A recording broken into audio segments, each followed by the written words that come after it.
ऐका ना, आज मस्त पावभाजीचा बेत केला. एक नंबर पावभाजी झाली आहे बरं का. जशी हॉटेलमध्ये भेटते ना अगदी तशी. तर भाज्या तुम्ही बघितल्याच असताल, तर त्या भाज्या कुकरला थोडंसं पाणी टाकून 4 शिट्ट्यांमध्ये शिजवून घ्यायचे आहे. त्यानंतर मोठ्या कढईत 2 चमचे तेल आणि बटरचं स्लाईस घातलंय. बटर छान वितळलं ना, मग त्याच्यामध्ये एक मोठी वाटी बारीक चिरलेला कांदा घालायचा आहे. त्यानंतर थोडासा परतून झाल्यानंतर त्याच्यामध्ये एक मोठी वाटी बारीक चिरलेला लाल असा टोमॅटो घालायचा आहे. तो थोडा परतून घ्यायचा आहे. अद्रक लसूणची पेस्ट घालायची. भाज्या मस्त शिजलेल्या आहेत.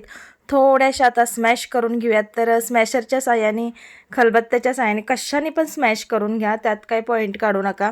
त्यानंतर हळद, लाल तिखट, मीठ आणि पावभाजी मसाल्याचे 2 पॅकेट टाकलेत. कारण जेवढ्या भाज्या तेवढं मसाल्यांचं प्रमाण कमी जास्त करा.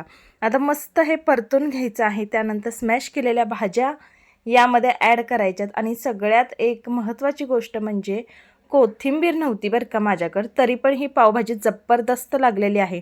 त्यानंतर थोडंसं पाणी ॲड केलं आणि स्मॅशरच्या साहाय्याने मस्त पावभाजी छान अशी एकजीव करून घेतली आहे. एक नंबर चमचमीत पावभाजी तयार झालेली आहे. भरपूर सारं वरून बटर घाला आणि मस्त पावभाजी सर्व करा.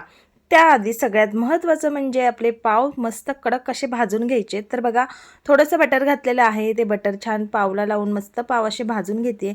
त्यानंतर वरून थोडंसं पावांना बटर लावलेलं आहे. मस्त खरपूस असे कडक कडक पाव भाजून घ्या. आता यामध्ये कोणी कोणी थोडंसं लाल तिखट पावभाजी मसाला असं टाकून सुद्धा पाव भाजून घेतात, पावचे 2 भाग करून. तसं केलं तरी चालेल, पण ऐका ना, असं करून बघावं, एक नंबर लागते. आणि मस्त आता आपली पावभाजी तयार झाली आहे. व्हिडिओ तुम्हाला कसा वाटला नक्की कॉमेंट करून सांगायचे आहे. व्हिडिओ आवडला असेल तर लाईक करा, शेअर करा, चॅनलला सबस्क्राईब करा आणि इन्स्टावर असलं तर फॉलो करा. थँक्यू.